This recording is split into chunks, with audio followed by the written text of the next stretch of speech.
Muy bienvenidos nuevamente a Experiencia BLA, un nuevo encuentro para continuar conociendo un poco más acerca de nuestra historia y el patrimonio cultural de la zona de Villa Langostura.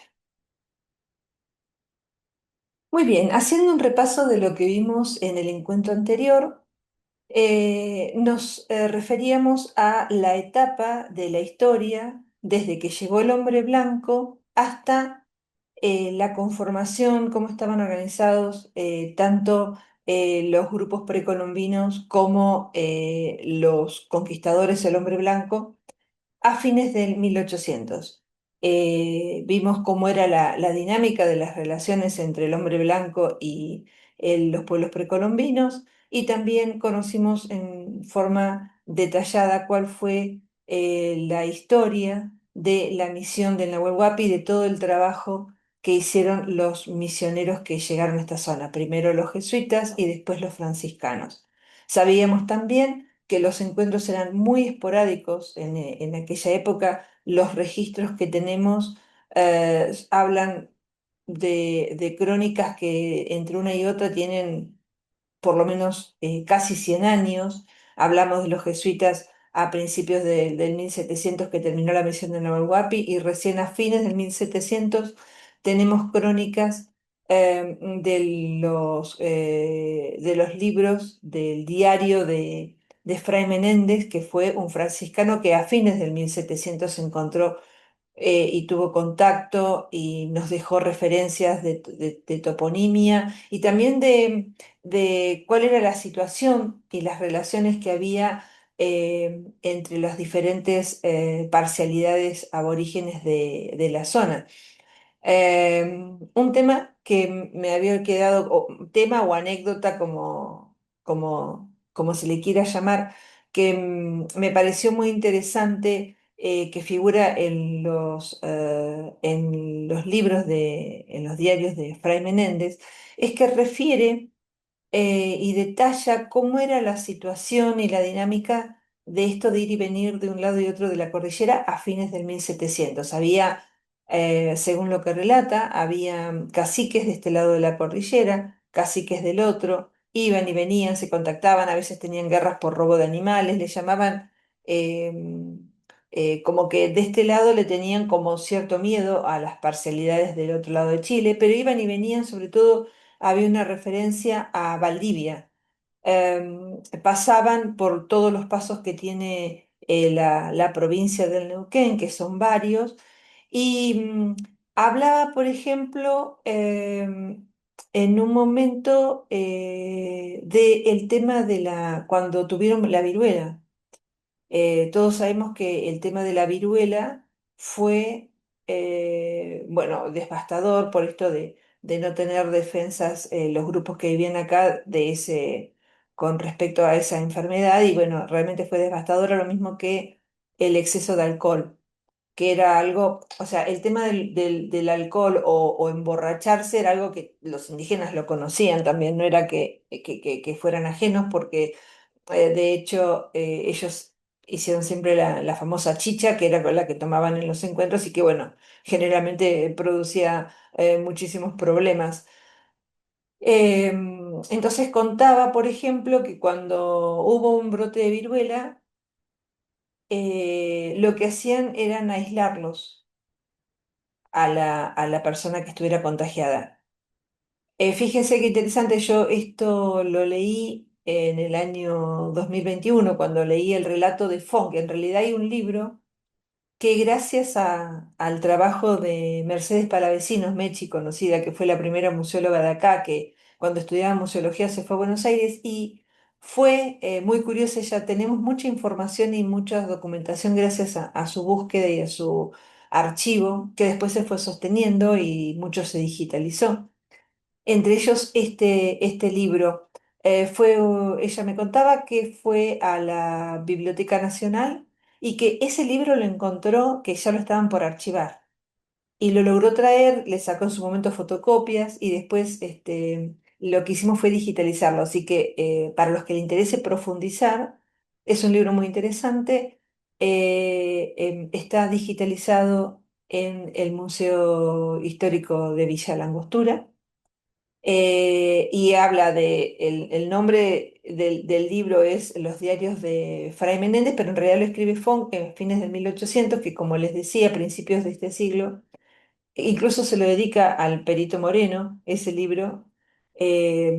Figura en el primer, es interesante, en la primera página figura dedicada al Perito Moreno, porque fue la contraparte de Chile en el momento de la definición de límite. Entonces el libro tiene doble valor. Primero porque rescata los diarios de Fray Menéndez, pero además hay una parte importante que relata Font como una especie de síntesis que está interesante para tener como síntesis de todo lo que sucedió durante cientos de años acá en la zona. Lo relata Font citando otro tipo de bibliografía, y relata esto de que los aborígenes aislaban en este tema de cuando surgió el problema de la viruela. Y como les decía, leí en el 2021, que teníamos muy fresca toda la situación que habíamos pasado desde el 2020. Así que como que esto de aislar y este tipo de intuiciones que de pronto tiene el hombre y que en otras épocas se había hecho lo mismo, ¿no es cierto? Y otra cosa importante es, que ya lo comenté en algún momento en otro encuentro, el tema de la importancia que tenían las mujeres como lenguaraces. Eran como que las mujeres tenían un rol muy importante en esto de la traducción y la comunicación y la conexión de diferentes parcialidades, diferentes caciques, bueno, y el contacto con el hombre blanco. Las lenguaraces eran siempre mujeres y les tenían así como asignado un rol y que le daba mucha jerarquía, digamos. Me parecieron dos cosas interesantes a tener en cuenta. Bien, entonces vamos a continuar ahora con la próxima etapa. Dijimos que cuando eh, las parcialidades van evolucionando y se van fusionando, cuando comienzan la denominada conquista del desierto, que, a ver, la conquista del desierto nosotros hablamos, la ubicamos a fines de 1800, pero en realidad ya había empezado con Rosas, unas décadas antes, ¿cierto? Después estuvo la otra instancia de la famosa Zanja de Alcina, pero todas ellas no habían logrado apropiarse o realmente tener posición firme de todo este territorio. ¿Cuál era el contexto general? A ver, vamos a ir un poquito más atrás. Vamos a irnos a principios del 1800. Todos sabemos que nuestro país, nuestra patria, tuvo su primer movimiento independentista en 1810. ¿Y por qué se dio en 1810? Bueno, estaban dadas las condiciones porque el Reino de Inglaterra, que era de quien dependíamos, que éramos el Virreinato del Río de la Plata, en ese momento estábamos, hasta ese momento era el Virreinato del Río de la Plata, ¿sí? Y que se había creado en 1776, y estaba la Capitanía de Chile, que la Capitanía de Chile era como un rango menor de un virreinato, y llegaba hasta la zona de Mendoza. Esa era la situación a principios de 1800. Como la corona española cae en manos de Francia, se encuentran, aprovechan, digamos, todos los que estaban con intenciones de independizarse de España, aprovechan, digamos, la movida y declaran en 1810 declaran la libertad de esta zona. Se constituye, bueno, lo que ya sabemos, la Junta de 1810, y ahí comienzan, el virrey se entrega. Hubo un intento, hubo como dos. Hay otro libro muy, muy, muy, muy interesante que no refiere a la zona, pero si lo pueden leer, se los recomiendo, que habla de historias. El nombre no me lo acuerdo específicamente, lo voy a poner después al pie con toda la bibliografía, pero es un libro que escribió un contemporáneo, una persona que vivía en esa época y que había tomado de su padre la costumbre de registrar absolutamente todo lo que pasaba diariamente. Incluso desde ese libro se logró, ese libro se publicó después en Buenos Aires muchos años después. em, em, entonces hay un registro de incluso cuáles fueron todas las autoridades de que se había creado el Río de la Plata, a ese nivel. Y él tomó la posta de esa libreta de registro y fue registrando día por día, día por día, día por día, hasta muchísimos años. Y entonces él es como un vecino que relata como si cualquiera de nosotros nos pusiéramos a escribir hoy, con nuestra visión de hoy contemporáneos, qué pasó hoy acá, en el lugar donde estemos viviendo. Entonces, si bien no tiene la perspectiva de la película completa, es interesante la vivencia del momento. Y este señor, que si no me equivoco, em, me estoy tratando de acordar el nombre, perdonen que no me lo acuerdo, tenía el nombre de uno de la Junta, como si fuera el nombre de la Junta del 1 de mayo, pero no era, él no tenía nada que ver, era coincidencia el nombre. Ya se lo voy a dejar al pie del video.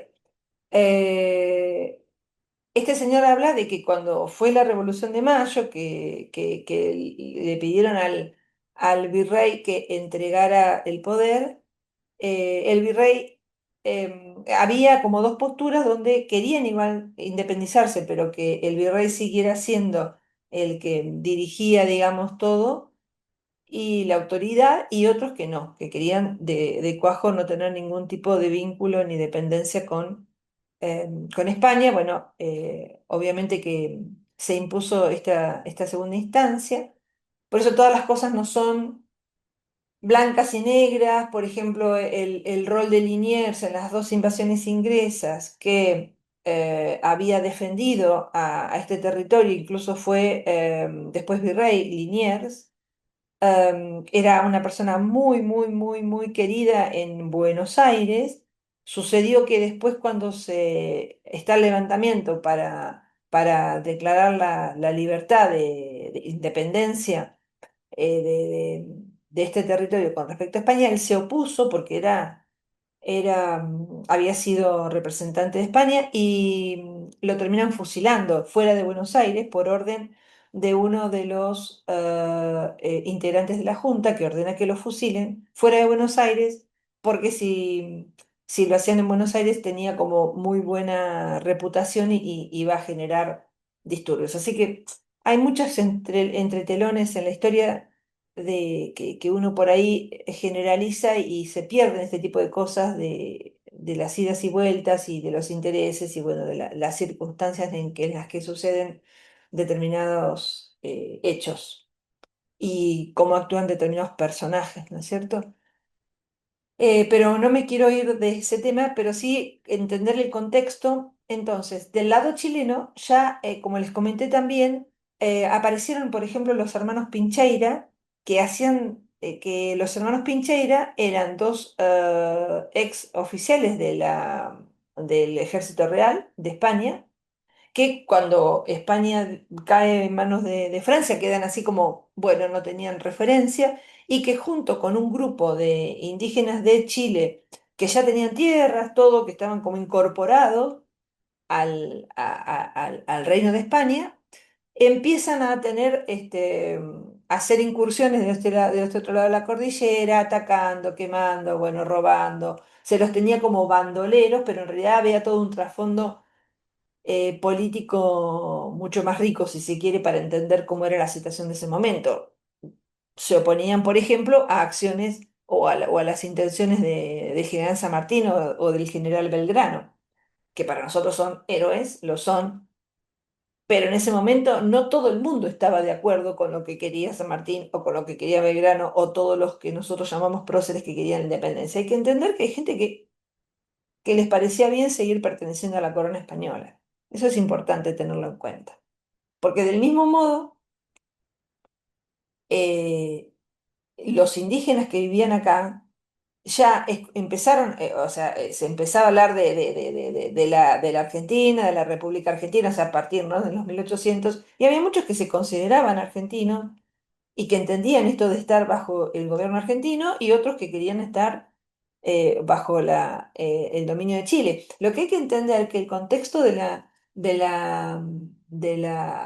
de todas las acciones que se hicieron, que en general que llamamos la conquista del desierto, en realidad hubo un ataque y un querer someter al indígena, pero también era cierto que el interés era no solamente que el indígena pasara a ser argentino, sino que también si esto no quedaba para Argentina, quedaba para Chile, y esto quedó demostrado después cuando hubo que definir límites, o sea, había como que había como una serie de intereses, bueno, ¿qué me conviene? ¿De qué lado estoy? ¿No? Como si fueran dos empresas de telefónica, de teléfono, y bueno, ¿estoy con esta o pertenezco a esta, digamos, ¿no? Era eso, era elegir, bueno, a ver qué me convenía, quién me da más, y así fue como los gobiernos comenzaron a brindarle cosas para tratar de convencer a los grupos que estaban acá de que se definieran por ser argentinos. De hecho, hay un encuentro relatado de Villegas cuando llega a esta zona que se encuentra con Ina Cayal y le da la bandera argentina en la zona del Guapi, así está relatado, que le da la bandera argentina como para que, digamos, todas las parcialidades que estaban acá digan, sí, somos argentinos. Entonces, los intereses eran varios. Con respecto al tema del nombre del desierto, dicen que era un desierto, que no era un desierto, bueno. Eh, la acepción o de la denominación de desierto puede venir de dos formas. Primero, esto de civilización o barbarie, de que se lo consideraba como que no estaba poblado desde el punto de vista poblacional. Seguimos, la Patagonia sigue siendo un lugar muy poco poblado, eso no me cabe duda, pero el tema de desierto tampoco estaba lejos de las cuestiones geográficas, porque toda la meseta patagónica no es toda pareja, no se olviden que ya lo vamos a ver en otros encuentros que tengan que ver con la geomorfología y la conformación del paisaje. No se olviden que toda la meseta patagónica, antes de que se generara la cordillera de los Andes, todo esto estuvo bajo mar, ¿sí? Tanto del lado chileno, del Pacífico como del Atlántico, esto era todo, eh, estaba debajo del mar. Se sufrieron las ingresiones marinas, que se llama. Entonces, eh, todos conocemos, estoy grabando esto en marzo del 2026 y todos sabemos que hace unos meses hubo unas situaciones en Chubut,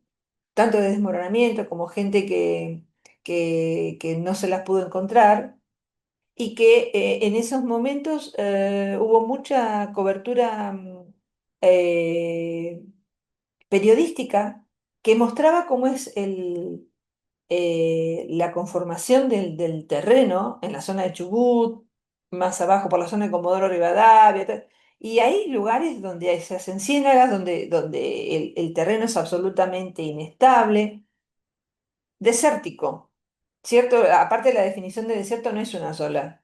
Uno piensa desierto es ahora, no, está el desierto de Atacama, están desiertos rocosos, o sea, se denomina generalmente desierto donde no hay una proliferación de árboles o vegetación de importancia, pero el desierto en sí es un ecosistema y hay vida en cada desierto, con los pros y los contras. O sea que para la mirada hay que entender que no estaba tan errada la definición de desierto que se le dio desde la provincia de Buenos Aires, que fue donde comenzó, desde Buenos Aires y toda la provincia, que era lo que sí estaba más o menos en manos del español y del hombre blanco, porque en la zona de toda la Pampa, siguieron habiendo tribus y por ahí más reducidas, más incorporadas, pero eran como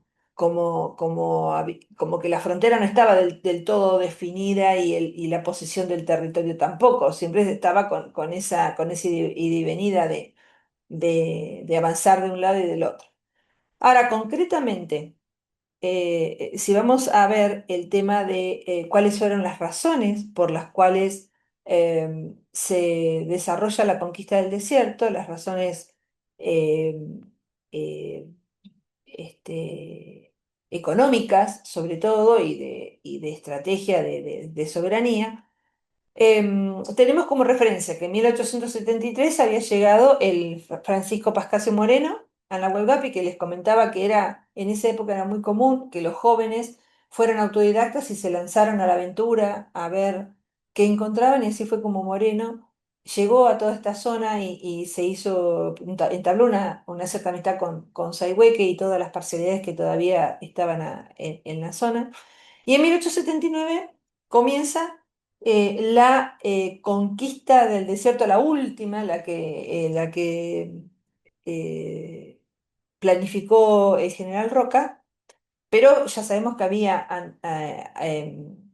antecedentes, que se había logrado avanzar un poquito hasta el sur de la provincia de Buenos Aires, como asegurar o tener cierta paz. Y después se propuso pasar el río Colorado, ir más allá, que termina en 1885 con la rendición de Sayhueque y todos los manzaneros, y que Perito Moreno acoge a Inacayal y toda su tribu en el famoso Museo de Ciencias Naturales de La Plata, donde fallece Inacayal. Después vamos a ir desglosando los diferentes detalles de esto, pero básicamente esas fueron las fechas. Entonces, ¿cuáles eran las motivaciones que del lado de la provincia de Buenos Aires tenían para querer quedarse con este territorio? Por un lado, obtener más tierras para la ganadería, eso sin duda. Y por el otro lado, evitar el avance de Chile sobre la Patagonia, que es lo que les decía hoy, porque esto era o quedaba para Argentina o quedaba para Chile. La idea de que esto podía haber sido un espacio que estuviera reconocido y que fuera independiente de Chile y Argentina, manejado por las parcialidades que en ese momento estaban, desde mi punto de vista es más una idealización que una posibilidad. La realidad era esa. O los ingleses que también estaban ahí viendo a ver cómo se quedaban con el territorio. Esta zona era muy codiciada. Sigue siéndolo, con diferentes temas, pero sigue siéndolo. Entonces,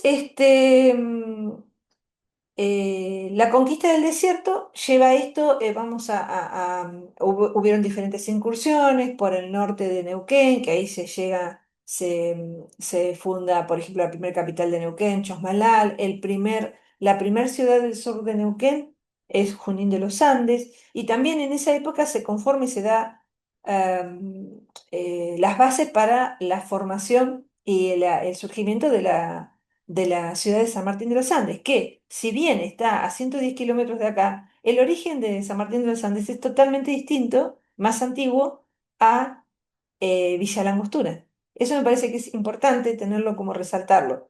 Tanto San Martín como Junín, como todos los pueblos hacia el norte de la provincia del Neuquén, tuvieron su origen y fueron marcados por las acciones y los avances de la conquista del desierto. Primero fueron fortines, fueron puntos de referencia. Acá el más cercano que tuvimos fue el Fortín Chacabuco, que está donde ahora es la estancia Tequel Malal y la estancia Chacabuco, justamente, toda esa zona. Cuando uno llega al cruce que va o hacia Bariloche o toma hacia Neuquén, esa zona ahí estaba el Fortín Chacabuco. Sí, fue lo más cercano que tuvimos a esta zona de, de una incursión militar, digamos, de la presencia de la conquista del desierto. Después hay para el lado de Bariloche y bueno, provincia de Río Negro, Chubut y Santa Cruz, pero en esta zona estaba el Fortín Chacabuco. Entonces, ¿qué es lo que sucede con la famosa conquista del desierto? No se dio de un día para otro. Quienes financiaron la conquista del desierto la financiaban los terratenientes de la provincia de Buenos Aires, que tenían interés en expandir sus tierras, y también fue financiada con bonos del gobierno que le vendían a grandes, a particulares y empresas internacionales principalmente de fondos ingleses, que eran los que en ese momento tenían poderío económico, le vendían y ¿qué hacían? Querían fomentar y que le vendían bonos que prometían dar tierras. Ahora, esto es muy importante tenerlo en cuenta, lo que hablamos siempre del paradigma, el contexto, es muy importante tenerlo en cuenta porque uno dice, claro, le dieron un montón de tierras, miren las miles y miles y miles y miles de hectáreas que le dieron los ingleses y que las estancias y qué barbaridad y todo eso. Lo que pasa es que nosotros ahora nos damos cuenta del valor y la cantidad de tierras, pero en esa época, primero se tenía dimensión de lo que era y los que ponían plata recibían tierras que no valían absolutamente nada, por eso era tanta cantidad, por eso era tanta cantidad de tierras. Entonces, de esa manera se fue solventando la campaña del desierto. Entonces, cuando finaliza la campaña del desierto, que es verdad que le prometen a Saihueque y a toda su tribu tierras y les prometen un montón de cosas que después no se cumplen, ¿qué es lo que queda después? Primero hay una gran diáspora de toda la población aborigen que quedó itinerante, algunos se instalaban en algún lado así en forma muy precaria, otros iban de un lado para el otro en la meseta, a lo largo de la cordillera, se instalaban en un lado, tenían una economía muy de subsistencia, después iban para otro lado, era como que este lugar se reconocía de esa manera, el que se asentaba, bueno, acá está el lugar de fulano, era así como todo muy precario sin ningún tipo de reconocimiento oficial. Y empezó una diáspora, ¿sí? De toda esa gente que quedó boyando, eran pequeños grupos que se instalaban en un lado, en el otro, con una pobreza tremenda, sin recursos, sin herramientas de conocimiento para cómo adaptarse a la nueva realidad. Fue muy duro, realmente fue muy duro. Y por otro lado, el gobierno nacional, cuando da por finalizada la campaña al desierto, lo que hace es entregar tierras a quienes, a los primeros inmigrantes que habían venido, muchos de ellos de origen norteamericano, como por ejemplo Harry Jones, que está también ahí donde dije Estancia Chacabuco, la Tequel Malar, todo eso es Harry Jones, los Newbery que compraban en la nación, compraban tierras que se les asignaba o venían y decían, bueno, quiero este territorio, iban a Buenos Aires a hacer los trámites y el gobierno argentino se los daba porque lo que querían era poblar esta zona y sentar precedentes para el tema de la soberanía, porque todavía no estaban resuelto el tema límites con Chile. Así que era todo que, bueno, era medio, era el Far West. A ver, ubíquense, esto era el Far West. Así como lo ven en las películas yanquis norteamericanas, esto era exactamente lo mismo. Se vivía del ganado, era tierra de nadie, había forajidos, los inmigrantes que se animaban a instalarse podían correr el riesgo de que les incendiaran todas sus propiedades, eso pasaba mucho más, sobre todo del lado de Chile, por eso había mucha gente que primero fue a Chile y después se vino para, cruzó la cordillera y se vino acá a Argentina. Por ejemplo, la familia Draxler, que eran unos suizos que se habían instalado en Chile y según cuenta otro suizo, que es Leonard Ardiuso, que después escribió sus memorias, Barbara Draxler, que se casó con Harry Jones, ahí vayan conectando, digamos, las relaciones familiares, le contaba que su familia había venido se había instalado en Suiza, en tierras que habían dado el gobierno chileno, pero había habido ataques de que quemaban había grupos que atacaban y que no querían que estuvieran esos inmigrantes. Y en esas colonias se atacaban, quemaban, entonces se sentían con mucha inseguridad, por eso muchos se habían pasado para acá, para la Argentina, que estaba como la cosa mucho más tranquila. Entonces esa era un poco la dinámica, lo que pasaba. Entonces le daban a inmigrantes que querían comprar, como los Newbery y los Jones, le daban a los que a soldados que habían que habían participado de la conquista del desierto y les pagaban con tierras, que después a su vez ellos las revendían. Eh, y entre ellos estaba, fíjense, Yanquín. ¿Quién era Yanquín? ¿Vieron Villa Yanquín que está acá cerca? Bueno, Villa Yanquín, todo esto, esta información yo la tengo de las investigaciones que hizo Valmigiana, Ricardo Valmigiana, que es el referente de Bariloche, que ha escrito un montón de libros y de material que están también escaneados, su mayoría todos los que estaban en el museo están todos escaneados y disponibles. Hice como una serie como una colección que se llama justamente Colección Barmigiana de diferentes temas de la historia de acá, muy, muy interesantes, muy ricos. Y bueno, de ahí cuenta él que Yanquín en realidad era un indio que pertenecía al grupo de los Currinca, a la tribu de los Currinca que se ubica el día de hoy, que tienen tierras en la zona de San Martín de los Andes. Cuando llega la conquista del desierto, como yo les decía, que muchos se incorporaban al ejército, muchos estaban de acuerdo con, muchos indígenas luchaban en el ejército porque querían luchar en contra de otras parcialidades, era así, eso no lo vamos a negar, y era así, era así.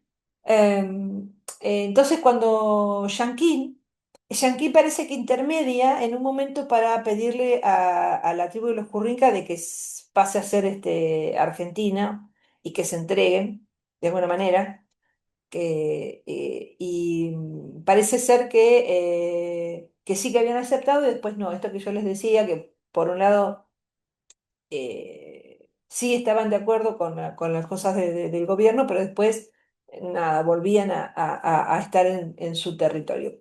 Algo así parece que fue lo que sucedió, pero la cuestión es que como Yanquín había participado de la conquista del desierto y había sido parte del ejército, se le paga con esas tierras, que es ahora Villa Yanquín, y Yanquín lo que hizo, le empezó a dar tierras a todo este grupo, estos grupos de gente que, como les decía, que quedaron en la diáspora, que iban, que no tenían tierra, y así comenzó la formación de Villa Yanquín, de gente, de familias que estaban dando vueltas sin un lugar fijo, y Yanquín le empezó a dar tierra y comenzó a conformar Villa Yanquín.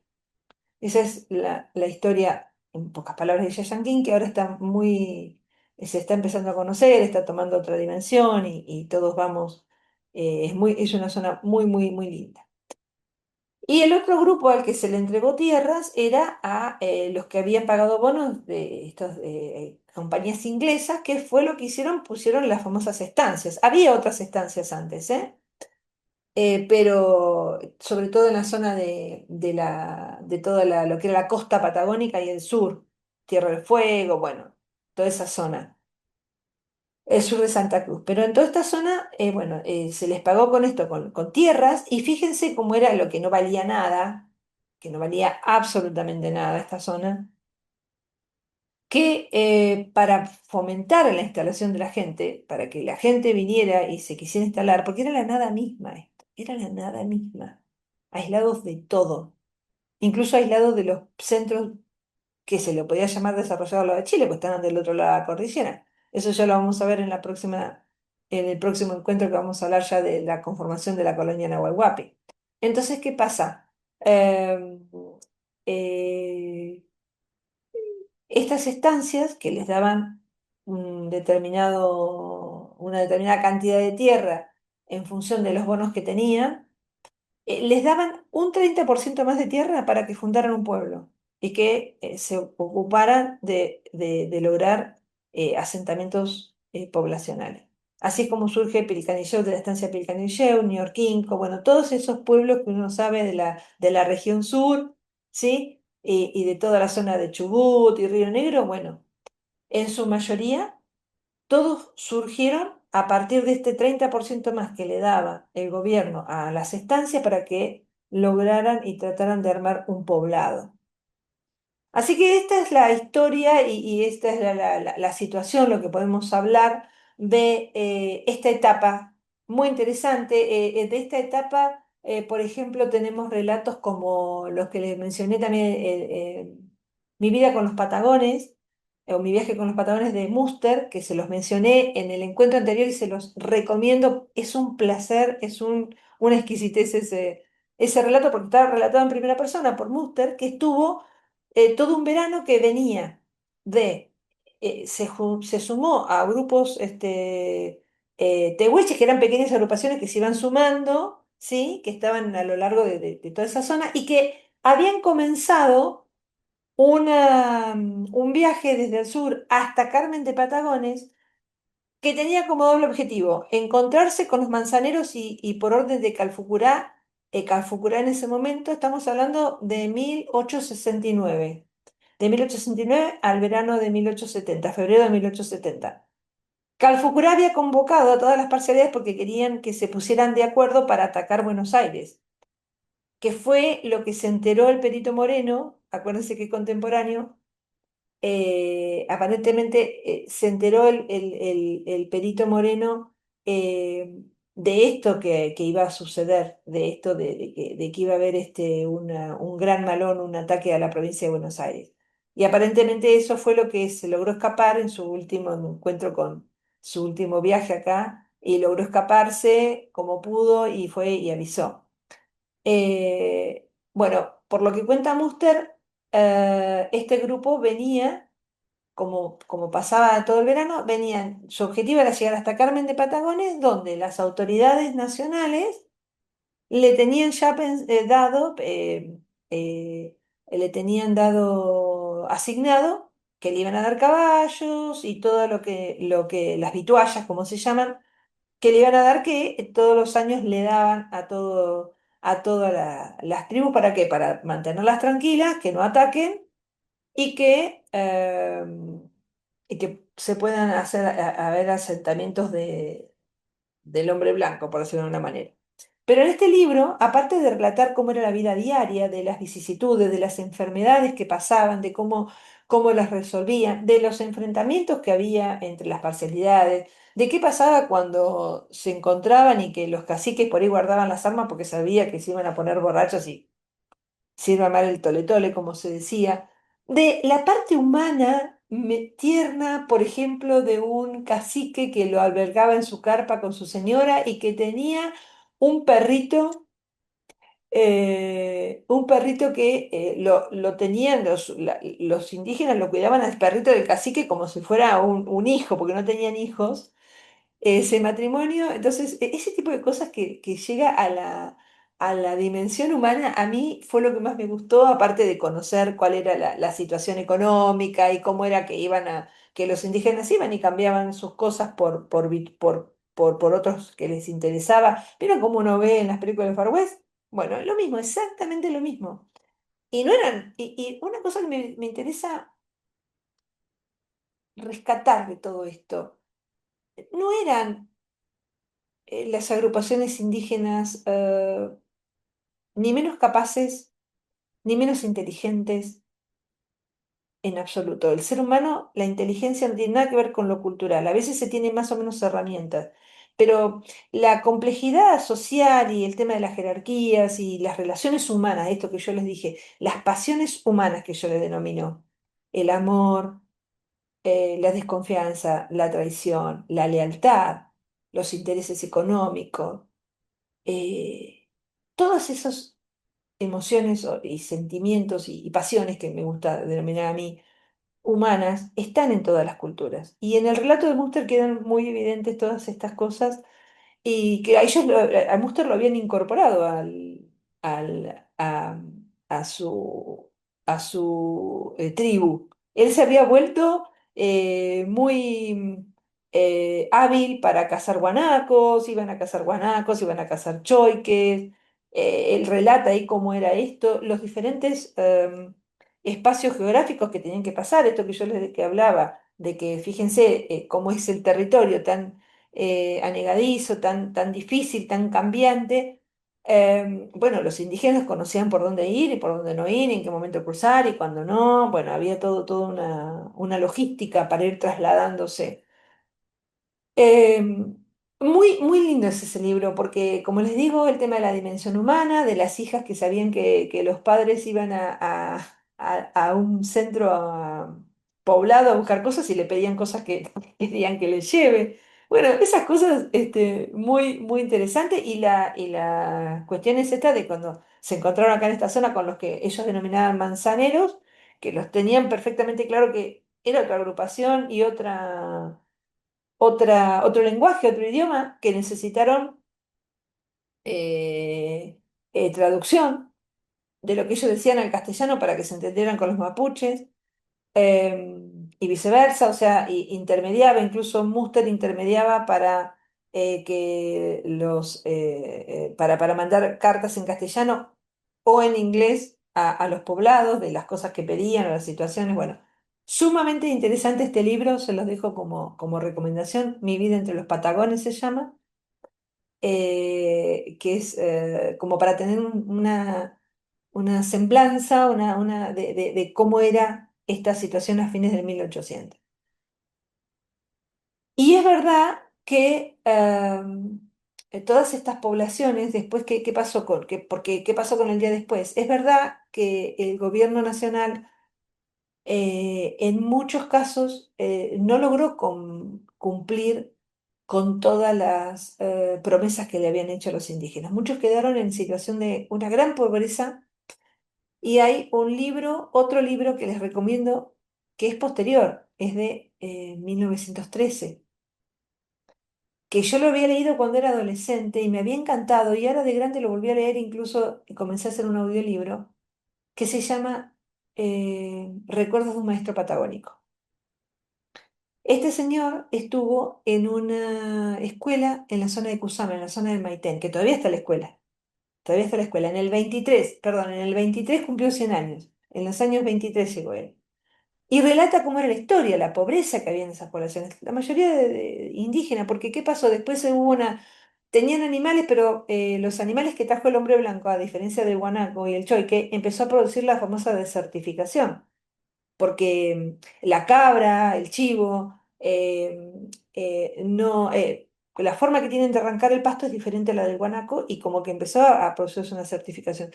No tenían elementos y él relata la gran pobreza en la que encontró esas poblaciones que eran de origen indígena. Ahora están un poco mejor, pero sí es verdad que cuando se finalizó la campaña del desierto durante décadas y décadas y décadas, no todos, porque hubo muchos se mejoraron las condiciones, empezaron a tener mejor forma de vida, pero muchos de verdad quedaron en la pobreza y con alejados, que no había, en realidad no había médicos ni nada, o sea, el problema no era solamente los grupos descendientes de aborígenes que habían quedado de los aborígenes de la época de la conquista del desierto, que quedaron un poco desamparados, sino que en realidad era toda la zona, como que se hizo la conquista del desierto, pero después pasaron muchas décadas para que de verdad empezaron a hacer mejoras y que toda la gente, tanto los indígenas que habían quedado como los inmigrantes y pobladores que se arriesgaban a vivir en esta época, pasaron muchas décadas de mucha miseria. O sea, no había médicos, pero no solamente para la gente, para las poblaciones indígenas. No había médico tampoco para el maestro, era el Far West. Siguió siendo durante muchos años el Far West e incluso lo que yo les decía, el gobernador de Chubut, hay un gobernador de Chubut, perdón, sí, de Chubut era. eh, se enteró y avisó al gobierno nacional y evitó que, por ejemplo, porque había muchos intereses, esto que yo le decía que había muchas estancias inglesas y muchos inmigrantes estadounidenses, ¿sí? Había un interés de armar toda una colonia estadounidense en todo lo que es la zona de Chubut hasta más o menos lo que hoy es El Hoyo, Epuyén. Bueno, había un interés de los inmigrantes estadounidenses de armar una colonia norteamericana, que gracias a que se enteró el gobernador de Chubut de ese momento, porque eran todos territorios nacionales, se logró evitar. Pero bueno, pudimos haber tenido también una colonia norteamericana. Bueno, la colonia galesa toda esa zona de Gaiman y toda esa zona de Trelew, es Argentina porque los galeses que habían estado mucho antes de que se realizara la conquista del desierto, cuando hubo que definirse, en la definición de límites, dijeron que querían ser argentinos. Así que las cosas no se ganan de un día para otro y las cosas no son blanco y negro. Hay un montón de matices mucho más para averiguar y para conocer. Hay muchos libros que se escribieron de esa época, se los recomiendo, eh, pero como para que tengan una idea de cuál era el contexto, con esta información y con esta con este conocimiento vamos a dar por finalizada este nuevo encuentro de Experiencia BLA y nos vemos en un próximo encuentro para seguir conociendo qué es lo que pasó después de la conquista del desierto en esta zona. Muchísimas gracias.